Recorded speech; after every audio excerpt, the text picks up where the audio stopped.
अस्सलाम वालेकुम एवरीवन, कैसे हैं आप सब। उम्मीद करती हूँ बिल्कुल ठीक होंगे। तो जैसे कि आप जानते हैं, आज फिर मैं हाजिर हूँ मनीष राणा के नावल एक्सट्रीम लव के पार्ट 11 के साथ। तो अब हम उसे ही पढ़ेंगे। अब हम नावल पढ़ना शुरू करते हैं।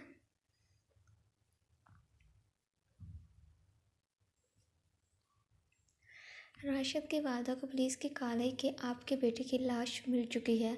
काफ़ी बुरी हालत है, बस कपड़ों वगैरह से आप पहचान सकते हैं तो पहचान लीजिएगा। राशिद की वालदा इतनी बुरी खबर सुनकर ही बेहोश हो गई थी, लेकिन बाकी घर वालों ने उन्हें संभाला। आखिर में जब वो पुलिस स्टेशन पहुंचे और कपड़े वगैरह को देखकर उन्हें कंफर्म हो गया कि ये राशिद ही है, तो रो रो कर सबका बुरा हाल था। पुलिस वालों ने उन्हें तसल्ली देते हुए कहा कि ये जो भी मुजरिम है, हम इसे जल्द से जल्द पकड़ लेंगे, आप फिक्र नहीं करें। ऐसे केसेस 6 माह पहले होते थे और फिर बीच में रुक गए, लेकिन अब दोबारा फिर से एक मरतबा ये सब शुरू हो चुका है। बट आज इसी केस को हल करने के लिए बहुत ही काबिल, इंटेलिजेंट, बहादुर पुलिस ऑफिसर इंस्पेक्टर जुनैद आ रहे हैं। वो इस खूनी को लाजमी ढूंढ लेंगे। अब आप जाएं। तब राशिद की माँ ने ठंडी आँख भरते हुए कहा, मेरा तो एक ही बेटा था, वो भी मासूम। जिसने भी ये सब किया है, अल्लाह उसे सजा देगा, जो उसके लिए बहुत बुरी होगी। इतना कहते ही राशिद की माँ अपने घर चली गई। लारेब के मोहल्ले वाले भी बातें बनाने शुरू हो गए थे कि यह लारेब कहाँ गई। घर को इतने दिनों से ताला लगा हुआ है, कोई अता पता ही नहीं। इसका फरहान सुबह 9 बजे जब उठा तो अपने पास लारेब को ना पाकर झट से उठ बैठा। ये लव कहाँ गई? कल रात वाले वाक़े के बाद मुझे छोड़कर तो नहीं चली गई, लेकिन कैसे जा सकती है? सिक्योरिटी तो बहुत सख्त रखी हुई है मैंने। लव कहाँ पर हो तुम? लारेब बात में लोग किए बैठी थी। फरहान की आवाज़ सुनकर कांपने लगी और खामोशी से बिना जवाब दिए बैठी रही। लव, तुम क्या अंदर हो? Please open the door. ऐसे क्यों कर रही हो? देखो, इट्स नॉर्मल, हर मियाँ बीवी में ये सब लाजिम होता है। जान, तो फिर तुम इतना ओवर रिएक्ट क्यों कर रही हो? लारेब ने फिर भी जवाब ना दिया, जिस पर एक ज़ोर से हाथ फरहान ने दरवाजे पर मारा, बस जिससे लारेब का दिल दहल गया। लव, तुम क्या सोच रही हो? ये दरवाज़ा तुम्हें मुझसे बचा लेगा? बिल्कुल नहीं, प्लीज़ बाहर आओ। अब से तुम इस घर में फिर घूम सकती हो, बस इस जगह से बाहर जाने की तुम्हें इजाज़त नहीं दूंगा मैं। बट अगर तुम मेरे साथ बहुत अच्छे तरीके से रहने लगोगी तो मैं तुम्हें फिर जहाँ चाहो जाने दूंगा। ठीक है, अब बाहर से तो बाहर आओ। अपने वही फ़्रॉक को पहनने लारेब ने दरवाज़ा खोल दिया और बिना फरहान की तरफ देखे कमरे से बाहर जाने लगी, जिस पर फरहान ने अचानक से लारेब की बाजू को पकड़कर ज़ोर से खींचा और लारेब अचानक से फरहान के सीने के साथ टकरा गई। कहाँ जा रही हो, वो भी बिना मुझे देखे? और क्यों ऐसे बिहेव कर रही हो? कल रात को क्या ऐसा अनोखा हो गया? हाँ, अच्छा, सॉरी, वो थप्पड़ मार दिया मैंने, लेकिन तुमने भी तो हद कर दी थी। तुम ही बताओ, और क्या करता मैं? यहाँ पर मारा था ना? लारेब के गाल के करीब आते हुए फरहान वहाँ पर किस करने लगा, जिस पर ज़ोर से लारेब ने फरहान को धक्का देकर वो दूर कर दिया। दूर रहो मुझसे, कल रात को जो करना था कर दिया। अब बस अगर दोबारा मेरे करीब आने की कोशिश भी की तो जान ले लूँगी तुम्हारी। और रियली, जब मेरा दिल चाहेगा तुम्हारे करीब आऊँगा, जिससे तुम्हारा बाप भी मुझे रोक नहीं सकता।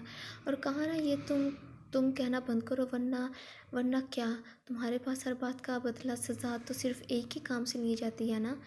नहीं, मेरे पास और भी बहुत से रास्ते हैं हमारे रोमांस करने की। जो रात को वीडियो बनाई थी मैंने, वो नेट पर डाल दूँगा, जिससे लोगों को अक्ल मिलेगी बीवी को कैसे संभालते हैं। हम दोनों की शक्लें नहीं दिखेंगी, जिससे जो हमारे बीच हो रहा था वो साफ साफ दिखाई देगा।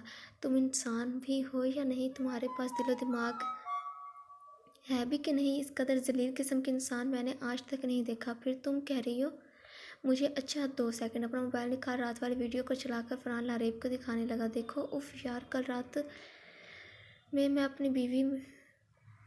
मैं अपनी पूरी लाइफ में नहीं भूल सकता। मज़ा आ गया। कल तो प्लीज़ ऐसी हरकत मत करना, मर जाऊंगी मैं शर्म से ही।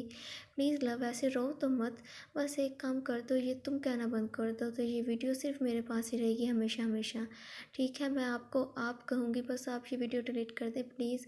फरहान के आगे हाथ गिड़गिड़ाते हुए लारेब ने कहा, जिस पर फरहान ने लारेब के चेहरे को अपने हाथों के प्याले में पकड़ते हुए कहा, लव, डिलीट नहीं कर सकता। ये मेरी फेवरेट नाइट थी, तो इसलिए ये उम्मीद मुझसे मत रखना। लारेब रोते हुए फरहान की तरफ देख कमरे से बाहर चली गई। इतना बड़ा पागल आज तक मैंने नहीं देखा। मेरी ज़िंदगी बर्बाद हो चुकी है। लगता है मैं अब कुछ नहीं कर पाऊँगी। इसी बात का फ़ायदा उठा रहा है ना कि मेरे आगे पीछे कोई नहीं है, और यहाँ से भाग कर मैं जाऊँगी भी तो कहाँ? मेरा तो इस दुनिया में कोई है भी नहीं। इसी फिक्र में लारेब बैठी थी कि तभी दरवाजे पर दस्तक हुई। मुलाजिम ने फरहान से जाकर कहा, सर, वो डॉक्टर ज़फ़र आए हैं आपका चेकअप करने के लिए। ओह अच्छा लव, तुम ऐसे करो, प्लीज़ अपने रूम में चली जाओ, क्योंकि डॉक्टर ने चेकअप जो करना है तुम्हारा मेरा, और तुम बीच में लाजमी कोई ना कोई डिस्टर्बनेस करोगी। लारेब के अंदर फिर से एक उम्मीद जागी थी कि शायद डॉक्टर ज़फ़र उसकी हेल्प कर दें। फिलहाल लारेब सीढ़ियाँ चढ़कर कमरे की तरफ चली गई, लेकिन रूम में जाने की बजाय चुपकर नीचे की तरफ देखने लगी। डॉक्टर ज़फ़र फ़रहान से गले मिलकर घर में दाखिल हुए तो फ़रहान ने उन्हें सोफ़े पर बैठने का इशारा किया। वाह फ़रहान, तुम्हारे अंदर से तो बहुत ज़्यादा चेंजेस आ चुके हैं। सच में ये किसी करिश्मे से कम तो नहीं, क्योंकि जिस किस्म की हालत में तुम्हें हॉस्पिटल लाया गया था, मुझे बिल्कुल उम्मीद नहीं थी कि वो एक मर्तबा फिर से ऐसे बिल्कुल ठीक हो जाओगे तुम। डॉक्टर बस देख लें, ये करिश्मा भी तो किसी की मेरी ज़िंदगी में आने की वजह से हुआ है। अच्छा, आप कुछ लेंगे, चाय कॉफ़ी या नाश्ता ही कर लें? नहीं फ़रहान, मैं सब कुछ खा पी कर आया हूँ, तो मैं चेक करने आया था बस, और अब मुझे पता चल गया है कि तुम बिल्कुल ठीक हो। तो फिर फ़रहान को कॉल आ गई तो फ़रहान उठकर बाहर की तरफ चला गया। इस बात का फ़ायदा उठाकर लारेब ने इशारा करके डॉक्टर ज़फ़र को अपनी तरफ मुतवज्जो करने की कोशिश की, लेकिन सब नाकाम। तभी जल्दी से सीढ़ियों उतरकर लारेब डॉक्टर के पास खुद जाने लगी। तभी फ़रहान वापस इसी जगह आ गया और लारेब को यहाँ पर देख हंस कर कहने लगा, लव तुम खुद ही आ गई, अच्छा हुआ, वरना मैं तुम्हें ही लेने आ रहा था। देखो कौन आया है। लारेब को फ़रहान के घर देखकर डॉक्टर ज़फ़र हैरान थे। डॉक्टर, मिलो मेरी बीवी से, हमने शादी कर लिया, क्योंकि हमारे दरमियान अंडरस्टैंडिंग ही बहुत ज़्यादा हो चुकी थी, तो बस इसलिए फ़ौरन से हमने शादी कर ली। अच्छा अच्छा, कंग्रेचुलेशन आप दोनों को। तो ये है तुम्हारी ठीक होने की वजह? हाँ, लारेब अपने चेहरे पर परेशानी दिखाकर डॉक्टर ज़फ़र को समझाने की कोशिश कर रही थी। डॉक्टर को लारेब की हरकतों से उस बात का अंदाज़ा तो हो रहा था कि जैसे वो खुश नहीं है, और फ़रहान ने भी लारेब को मुसलसल पकड़े हुए था। अच्छा फिर मैं चलता हूँ, ठीक है, खुदा हाफ़िज़। गलती से डॉक्टर ज़फ़र अपना मोबाइल सोफ़े पर ही भूल गया था और तेज़ी से घर से बाहर निकलकर गाड़ी की तरफ जाने लगा। ये पागल ही है, बिल्कुल मज़ीद खतरनाक पागल बन चुका है, पुलिस को बताना पड़ेगा। अभी डॉक्टर अपनी गाड़ी के पास ही पहुंचा था, तभी किसी ने डॉक्टर के सर पर ज़ोर से लोहे के रॉड को मारा और उसे बेहोश कर दिया और खींचकर रेड रूम में ले गया। लारी मायूसी से वापस अपने कमरे में चली गई। या अल्लाह, वो समझ गए हों मेरे इशारे, वो ही अब मेरी मदद कर सकते हैं। मैं एक पल भी मज़ीद यहाँ नहीं गुजार सकती। आज की रात फिर से आने वाली है और मुझे में इतनी हिम्मत नहीं बची कि मैं इस फ़रहान के मज़ीद जुल्म को बर्दाश्त कर सकूं। कुछ देर बाद डॉक्टर ज़फ़र को जब होश आया तो वही कुर्सी के साथ बंधा हुआ था। तभी फ़रहान ने हंसते हुए कहा, उठ गए? मैंने तो सोचा कि वोमा में चले गए होगे। बहुत बुरा हुआ जो तुम्हें होश आ गया, क्योंकि अब जो मुझे तुझे सज़ा देने वाला हूँ मैं, वो बहुत ख़तरनाक और खौफनाक होने वाली है। फ़रहान, तुम क्या पागल हो? प्लीज़ मुझे जाने दो। ये कहाँ रखा हुआ है? मुझे जस्ट शट अप। तेरा दिमाग बहुत तेज़ चलता है ना? तभी तो सब पता चल गया तुझे कि मैंने लव को ज़बरदस्ती रखा हुआ है अपने पास। नहीं नहीं नहीं फ़रहान, तुम क्या कह रहे हो? मुझे कुछ भी नहीं समझ आ रही। झूठ झूठ झूठ। मैं डायमंड हूँ, कोई बच्चा नहीं जो तेरे झूठ को सच मान लूँगा। फ़रहान, तुम ऐसे क्यों कर रहे हो? तुम तो ठीक हो चुके हैं ना, क्योंकि लारेब तुम्हारी ज़िंदगी में आ चुकी है, तो अपनी और इसकी ज़िंदगी को ऐसे जुर्म करके क्यों बर्बाद करना चाहते हो? बर्बाद नहीं, अब बात कर रहा हूँ आयशा की वजह से मैंने एक अच्छा इंसान बन चुका था, तो क्या हुआ? मर गई वो मेरे बच्चे के साथ। अब लब के करीब जो भी आएगा जिसकी वजह से वो मुझसे दूर हो, मैं इसे ही ख़त्म कर दूँगा। इसलिए मिस्टर ज़फ़र, आपको मरना होगा, और ये जो तुम्हारी खोपड़ी में बहुत तेज़ दिमाग मौजूद है, इसे मुझे निकालना होगा।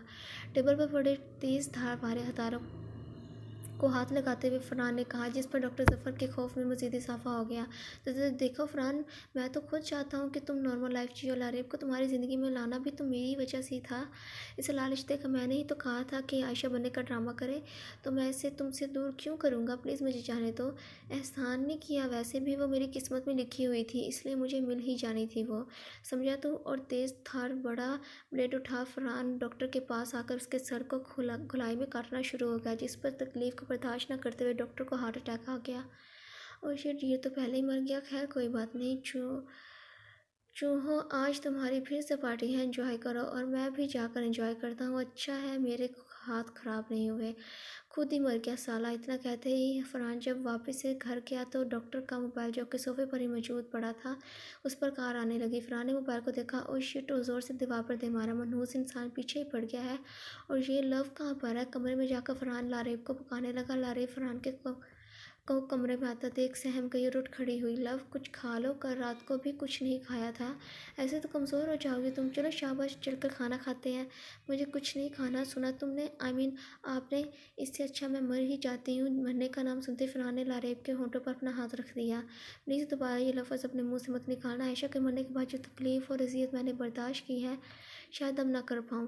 प्लीज़। फ़रहान की आंखों में लारेब की ये बात कहने पर जो तकलीफ़ उसके अंदर हुई थी साफ दिखाई दे रही थी। I am sorry, I know मेरा तरीका बहुत गलत है, लेकिन क्या करूँ, मुझे मालूम है तुम वैसे मेरे साथ नहीं रहोगी।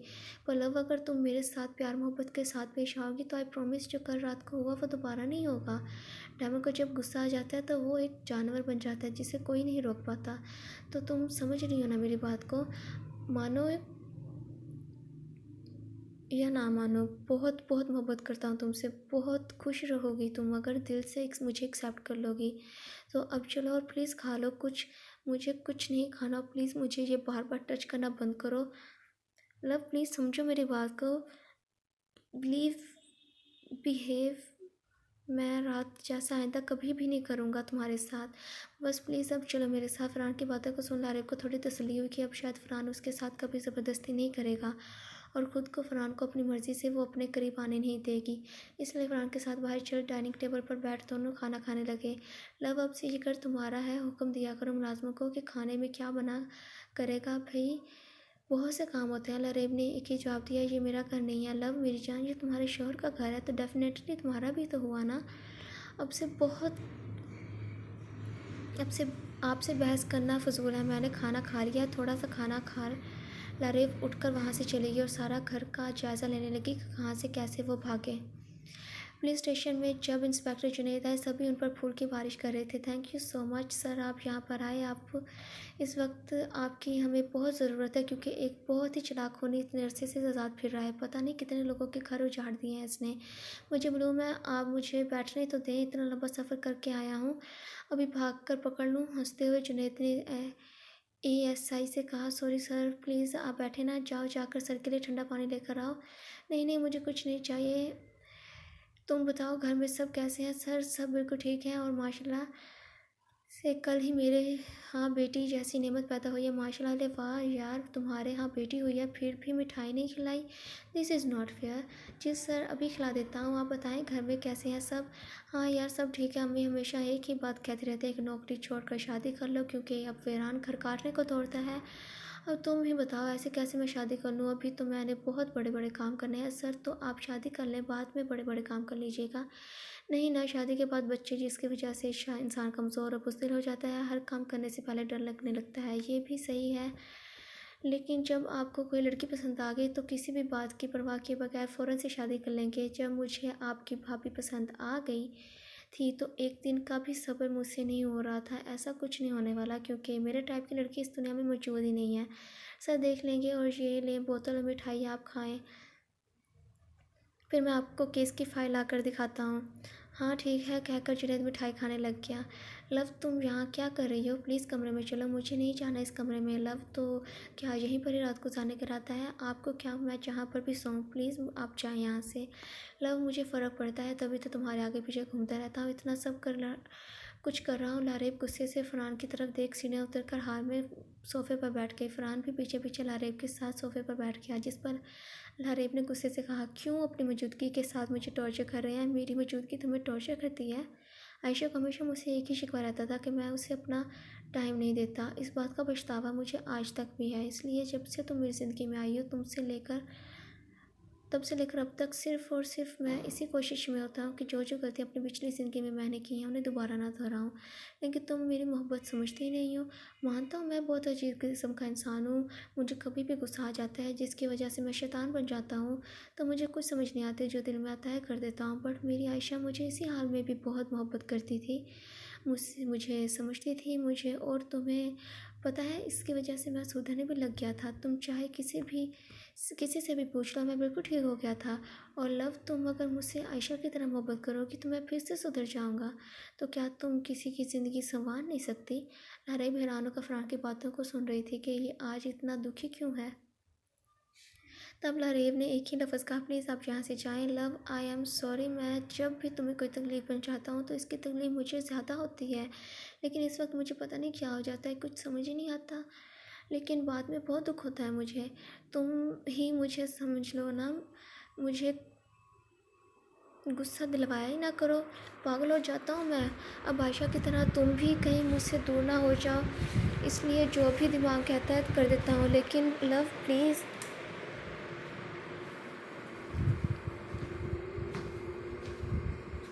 तुम मुझे छोड़कर मत जाना। लारेब के हाथ को अपने हाथों में पकड़े आंखों में आंसू लाए फरहान उसे इल्तिजा भरी नज़रों से कह रहा था, जिस पर लारेब को भी फरहान पर थोड़ा तरस आने लगा, लेकिन वो फरहान को जताना नहीं चाहती थी। लव, आई प्रॉमिस, मैं सुधरने की कोशिश करूँगा, ठीक है, लेकिन पहले तुम्हें जैसा मैं चाहता हूँ वैसा करना होगा। प्लीज़ फरहान, मुझे नींद आ रही है, प्लीज़ यहाँ से आप जाएं। लव, ओके, मैं चला जाता हूँ, लेकिन तुम एक मरतबा कह दो कि मुझसे मोहब्बत करने की कोशिश करोगी, मुझे समझने की कोशिश करोगी, प्लीज़, ठीक है, मैं करूँगी कोशिश, लेकिन तब तक आप मेरे साथ कोई ज़ोर ज़बरदस्ती नहीं करेंगे। बिल्कुल, अब तुम्हारी इजाज़त के बगैर कुछ भी नहीं होगा, ठीक है। अब प्लीज़ जाए यहाँ से, ठीक है, फिर मैं चलता हूँ। इतना कहते ही लारेब के चेहरे के करीब आते हुए फरहान ने लारेब के होंठों के करीब किस करते हुए कहा, इस बात की तो इजाज़त है ना मुझे, अब मैं चलता हूँ। और उठकर वहाँ से वो चला गया। लारेब भी सुकून की सांस भरकर खुद से कहने लगी, मिस्टर फरहान, मुझे तुमसे मोहब्बत कभी नहीं होने वाली, और इजाज़त मैं तुम्हें कभी दूंगी नहीं अपने करीब आने की, इसलिए खुद तो मजबूर हो जाओगे मुझे यहाँ से जाने देने के लिए। लारेब वहीं सोफे पर लेटकर सोचने लगी। सुबह लारेब अभी उठी थी कि फरहान उसके पास आकर कहने लग गया, लव सॉरी, बट एक काम की वजह से मुझे जाना पड़ रहा है, तुम खाना खा लेना, ठीक है, रात तक मैं आ जाऊँगा वापस घर। लारेब की पेशानी पर किस करके फरहान घर से बाहर चला गया और लारेब खुश होने लगी। अच्छा है चला गया है, सुकून से अब रहूँगी मैं यहाँ पर। सारा दिन लारेब सारे घर और इससे बाहर लॉन को देखकर जायज़ा ले रही थी कि अगर कभी से यहाँ से भागना भी पड़ा तो कहाँ से भागेगी। शाम को थक कर लारेब कमरे से बाहर कमरे में जाने से डर रही थी, तब फरहान वापस घर आ गया और लारेब को इधर उधर चहलकदमी करता देख पास आकर बोला, क्या वाला, वैसे क्यों घूम रही हो, कमरे में चलो, रात हो चुकी है, मुझे नहीं जाना अंदर, मेरी सांस रुकती है। लव, क्यों, क्या हुआ, कमरे में ऐसा क्या है, प्लीज़ चलो ना, देखो मैं क्या लेकर आऊँ तुम्हारे लिए, तुम्हें ये चीज़ बहुत पसंद आएगी, मुझे तुम्हारा कोई गिफ्ट नहीं चाहिए, इसलिए जान छोड़ दो मेरी और जाओ यहाँ से। लव, कहा ना कमरे में चलो। हाथ पकड़ कर फरहान लारेब को रूम में ले गया और कमरे को अंदर से लॉक कर दिया। आपने खुद प्रॉमिस किया था कि कल रात को जो किया है वो दोबारा नहीं होगा। बिल्कुल, तो मैं अपने रोमांस पर अभी भी अपने प्रॉमिस पर अभी भी कायम हूँ, बस तुम यहाँ पर बैठो। बेड पर बैठाते हुए फरहान ने लारेब से कहा, जिस पर लारेब अभी भी खौफज़दा थी। लव, जाओ और जो नाइटी मैंने तुम्हें तब ला कर दी थी वो पहन कर आओ, प्लीज़, मुझे नहीं पहनी, और प्लीज़ छोड़ दो मुझे अकेला, प्लीज़, रोते हुए लारेब मिन्नत करने लगी। लव, तुम्हारी मर्ज़ी के बगैर मैं कुछ भी नहीं करूँगा, लीव मी, अब प्लीज़ वो नाइटी पहन कर आओ, मुझे नहीं पहनी, क्यों ऐसे कर रहे हो। लव, तुम मेरी बात मान रही हो या डायमंड अपने गुस्से में आ जाए, फिर उसे कोई प्रॉमिस वगैरह याद नहीं रहता।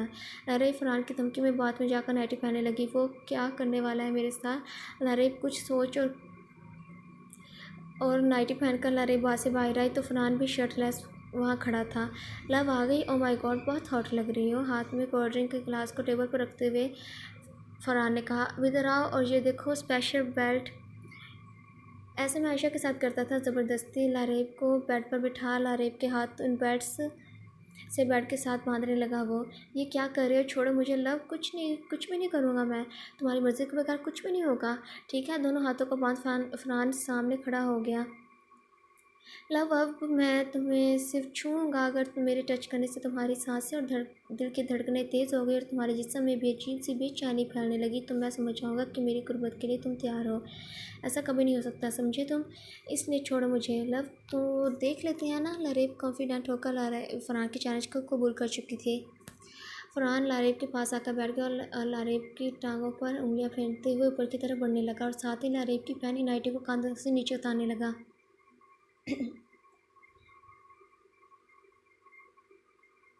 फरहान की सर पर लारेब गुस्से से बोल पड़ी, ये क्या बदतमीज़ी है। लव, ऐसा करना लाजिम है, इसे तो उतारना ही पड़ेगा, लेकिन इसके आगे सब तुम्हारी मर्ज़ी से ही होगा। लारेब अपनी आंखों को बंद करके फरहान को आज ये साबित कर देना चाहती थी कि वो चाहे कुछ भी कर ले, लारेब को उसके लिए कुछ महसूस नहीं होगा।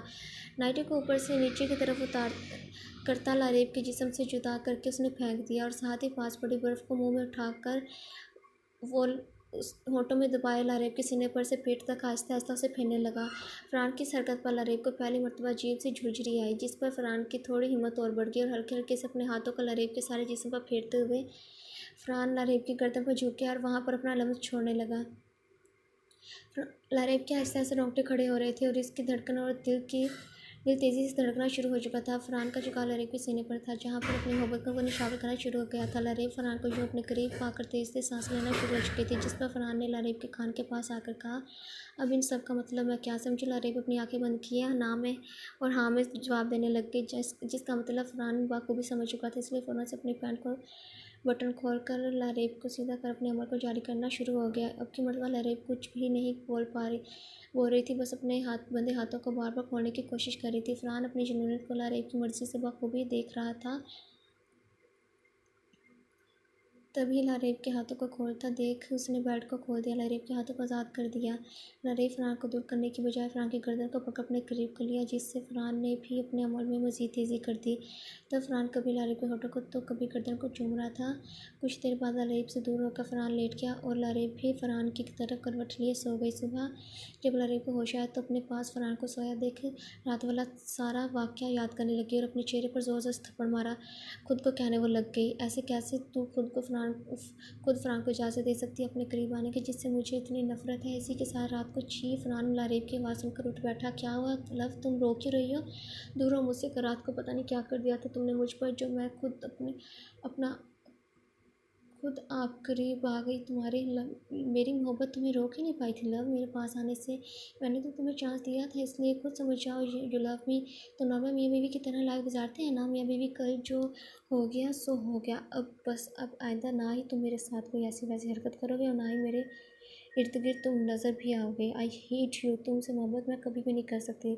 ओहो लव लव लव, क्यों झूठ बोल रही हो? पर रात को मुझे सब पता चल चुका है कि तुम्हें मुझसे मोहब्बत है कि नहीं, क्योंकि कल तुम अपने पूरे होश हवास में अपने करीब आने के लिए तुमने मुझसे खुद कहा था। अब मैंने तो नहीं कहा था ना? लारेब फ़ोन से बोल पड़ी। अच्छा, जब तुमने पूछा था तो साफ साफ मना कर देती। डर गई थी मैं, क्योंकि अगर मना भी कर देती तो तुम ज़बरदस्ती करते। यार अच्छा ठीक है, लेकिन बस ये मत भूलना कि मुझे पता है जो लव में मैं जा रहा हूँ शावर लेने, तो तुम सो जा, काफ़ी थक चुकी होगी। इतना कहते ही फ़रहान बात में चला गया। लारेब बैठी खुद से कहने लगी, फ़रहान से झूठ तो बोल दिया, लेकिन मुझे तो हकीकत पता है कि कल मैं खुद चाहती थी कि फ़रहान मेरे करीब आ जाए। पता नहीं क्यों, लेकिन फ़रहान के कल टच करने पर मुझे कुछ तो हो गया था। फ़रहान तैयार होकर लारेब से कहने लगा, रात को स्पेशल डिनर है, इसलिए तैयार हो जाना। नए कपड़े मैं भेज दूँगा, ठीक है? मुझे नहीं तैयार होना और ना ही कोई डिनर करना है लव। क्यों? अब तुम मेरी कोई गलती नहीं है ना, तो जो तुम नाराज़ हो मुझसे, प्लीज़ ऐसे तो ना करो। ओके बाय कहकर फ़रहान घर से चला गया। लारेब उठकर नहाने के बाद नाश्ता करने लग गई। मुझे खुद से शर्मिंदगी होती है कि इन सब चीज़ों पर आयशा का क्या जो कि मैं इस्तेमाल कर रही हूँ। फ़रहान को तो कोई परवाह ही नहीं है कि आयशा को कैसा महसूस होता होगा कि इसकी मोहब्बत सिर्फ़ उसके ज़िंदा रहने तक ही थी, इसलिए उससे नफ़रत है मुझे। बेटा चल जल्दी उठ, और हाँ आज तो तूने कहीं नहीं जाना है। नए शहर में बहुत नई नई लड़कियां मैंने देख ली हैं, जिनमें से एक के वालदा नया आ रहे हैं, इसे लेकर अगर तुझे पसंद आ गई तो आज ही निकाह करवा दूँगी तुम्हारा इससे। अम्मी प्लीज़ क्यों पीछे पड़ी रहती हैं? यहाँ पर भी मेरा ट्रांसफ़र होता है, आप वहीं पर ही जाते साथ ही रिश्ते ढूंढना शुरू हो जाती हैं। आपको कोई और काम नहीं है क्या?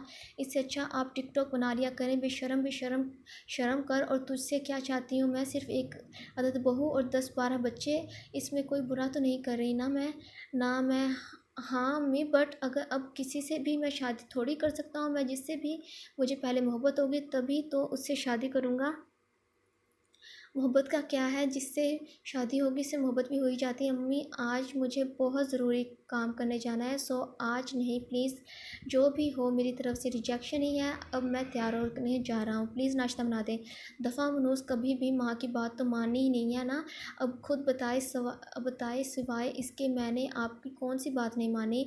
ऑन ड्यूटी आप दही मंगवाएं, मैं खुद लेकर आता हूँ, और सब्ज़ी फ्रूट सब कुछ हर काम ज़िम्मेदारी से करता हूँ। नहीं तो इसीलिए कह रही हूँ जल्दी से शादी कर लें, मेरे पोते पोतियाँ मुझे दे दें, मैं खुद इनसे मंगवा लिया करूँगी हर चीज़। अम्मी बस कर दें, एक मरतबा मेरी पसंद की लड़की से मुझे शादी करने दें। PSL की टीम बना दूँगा आपको। बस फ़िलहाल आप खामोश रहें, ठीक है? हमेशा तू ऐसे ही करता है। अब आज एक माँ की भी दुआ है तुझे तेरी पसंद की लड़की आज ही मिल जाए। मेरी तो ज़िंदगी आसान हो, अकेली रह रह कर पागल हो जाऊँगी। नाश्ता करने के बाद जुनैद गाड़ी में बैठ पुलिस स्टेशन आ गया। हाँ, तो कुछ पता चला? जी सर जी, डॉक्टर ज़फ़र लास्ट टाइम उन्हें के मेंटल हॉस्पिटल में एक पागल था फरहान जो अचानक से ठीक हो गया।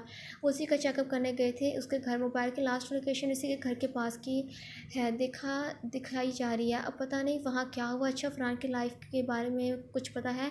क्या करता था? जी सर, बहुत बड़ा बिजनेसमैन है, बहुत अमीर। इसकी बीवी को 3 माह पहले बड़ी ही बेरहमी से मार दिया गया था और फिर इसने ने इसकी बीवी को मारा था, बड़ी बेरहमी की मौत दे दी और ख़ुद पागल हो गया। इसलिए इस पर केस भी नहीं बना, मतलब इसने पहले भी किसी की जान ले ली है।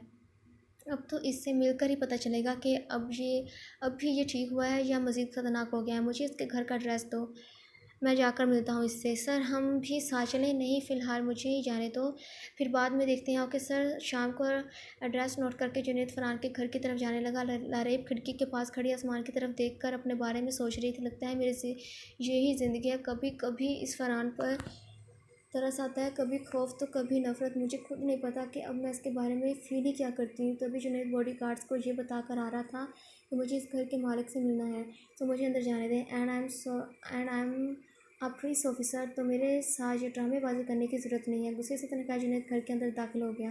नारे मगरिब की नमाज़ पढ़ रही थी, तभी जुनैद को मुलाजिम ने बैठने के लिए कहा, लेकिन वो घर को देख रहा था कि शायद कोई सबूत मिल जाए। तभी जुनैद की नज़र सामने लारेब पर पड़ी जो कि नमाज़ पढ़ रही थी। पास जाकर जुनैद लारेब की नमाज़ पढ़ने का इंतज़ार करने लगा और मुसलसल टकटकी बांधे लारेब को ही देखे गया। लारेब को मालूम ही नहीं था कि साइड पर कोई बैठा उसे देख रहा है। तभी जब लारेब ने सलाम फेरने के लिए बाई जानिब देखा तो जुनैद को पास बैठा देखकर डर गई और जल्दी से दुआ मांगकर उठ खड़ी हुई। आप कौन है और यहाँ क्या कर रहे हैं? Security guard. कहाँ पर हो? Hello police. देखिए, मैं पुलिस ऑफिसर हूँ। पुलिस का नाम सुन लारेब को लगा कि शायद डॉक्टर ज़फ़र ने उन्हें बता दिया होगा कि मैं प्रॉब्लम में हूँ।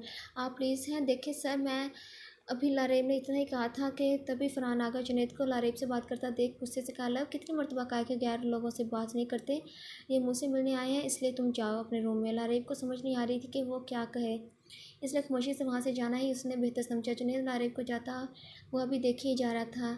ऐसी मासूम सी लड़की जिसे वो कब से तलाश कर रहा था, शायद वो उसे मिल चुकी थी। फरहान जुनैद ने सवाल पूछने लगा, आप कौन है? मेरे घर में क्यों आए हैं? खैर, घर में आ भी गए हैं तो मेरी बीवी के पास क्या कर रहे थे? बीवी का नाम सुन जुनैद ने हैरत से पूछा। Yes, my wife, my most beautiful wife. Junaid को जब मालूम चला कि वो लड़की जो कि ज़िंदगी में पहली मरतबा उसे पसंद आई थी वो भी शादीशुदा निकली। देखिए मिस्टर फरहान, यहाँ पर मैं आपसे सिर्फ ये बात पूछने आया हूँ कि डॉक्टर ज़फ़र को आप जानते तो होंगे ही। वो लास्ट टाइम आपसे मिलने आए थे, तब से लेकर अब तक उनका कुछ पता नहीं चला। तो अब आप बताएंगे कि कहाँ पर है वो? देखिए, मुझे क्या पता कहाँ पर है वो। आए थे मिलने मुझसे और मेरी तारीफ़ ही करके वो गए थे कि मैं बिल्कुल ठीक हो चुका हूँ। अब वहाँ से कहाँ गए आई डोंट नो। वैसे आप क्या कोई डिटेक्टिव हैं या police officer? I am SHO Junaid Khan. अभी अभी ट्रांसफ़र हुआ है मेरा, ख़ास इस केस के लिए, क्योंकि बहुत से लोग गायब हो रहे हैं। खैर, अगर दोबारा ज़रूरत हुई तो फिर से आऊँगा आपसे मिलने। अब चलता हूँ मैं। Okay bye. उम्मीद करता हूँ कि अब दोबारा फिर से हमारी मुलाकात नहीं होगी। हंसते हुए फरहान ने हाथ मिलाकर जुनैद से कहा, जिस पर जुनैद ने भी मुस्कुराकर कहा, अगर किस्मत में हुआ तो ज़रूर मिलेंगे। इतना कहते एक मरतबा लारेब के रूम की तरफ देखकर जुनैद वहाँ से चला गया। तब फरहान ने दांत पीसते हुए कहा, साला मेरी लव को कैसे देख रहा था, पहली गलती थी इसलिए माफ़ कर दिया। आइंदा अगर मेरी लव की तरफ आंख उठाकर भी देखा तो आंखें ही निकाल दूंगा। एक तो पहले ही पुलिस ऑफिसर जहर लगते हैं मुझे, एक और नमूना पीछे पड़ गया। लव कहाँ पर है? अगर तू हमारा स्पेशल डिनर था, आज तुम्हारा स्पेशल डिनर था। फरहान कमरे में जाकर लारेब को देखने लगा जो कि बेड पर बैठी बेचैनी से इंतज़ार कर रही थी कि शायद अब उसकी मदद के लिए वो पुलिस वाला आ जाए। तब फरहान ने कहा, लव तुमने कपड़े तो पहन लिए हैं लेकिन ना ज्वेलरी पहनी और ना ही कोई मेकअप किया है, क्या बात है लव? मुझे ये चीज़ें पसंद नहीं, कपड़े भी सिर्फ इसलिए पहने क्योंकि और फिर मेरे पास कोई कपड़े नहीं थे। अच्छा लव, तुम मेरे साथ हमेशा ऐसे इतने बुरे तरीके से ही बात करती हो? तुम्हारा रवैया ऐसा है या मेरे साथ कोई ख़ास दुश्मनी है? देखा मैंने कैसे बात कर रही थी इस पुलिस ऑफिसर से, मैं इससे गप्पे तो लड़ा नहीं रही थी। वो आपके बारे में पूछ रहा था, वही बता रही थी मैं। ओह अच्छा, चलो खैर जो भी हो, डिनर करें। फिर मुझे कोई डिनर नहीं करना, भूख नहीं है मुझे। लव ऐसे तो जुल्म ना करो, मैं इतने प्यार से हम दोनों के लिए डिनर बनवाया है तो जाकर खा लें। और प्लीज़ मुझसे अब बहस मत शुरू कर दीजिएगा। ओके ठीक है, गुस्सा तो ना करो। कहकर फ़रहान कमरे से चला गया और लारेब खुद से बड़बड़ाने लगी, प्लीज़ आई भी तो कुछ ना कर सकी, बहुत बड़ी बड़ी मनहूस हूँ मैं, अब मेरा कुछ नहीं हो सकता, यही लिखा हुआ है मेरी किस्मत में। तो फ्रेंड्स आज के लिए इतना ही, मुलाकात होगी नेक्स्ट चैप्टर के साथ। तब तक आप लाइक करें, चैनल को सब्सक्राइब करें और कमेंट्स के ज़रिए हमें बताया करें आपको नावल कैसा लग रहा है, या उसमें और क्या हम ऐड करें, या स्टोरी को किस एंगल से हम आगे चलाएं, या फिर जो भी है आप हमें अपने कमेंट्स के ज़रिए राय से नवाजा करें। आज के लिए अल्लाह हाफिज़।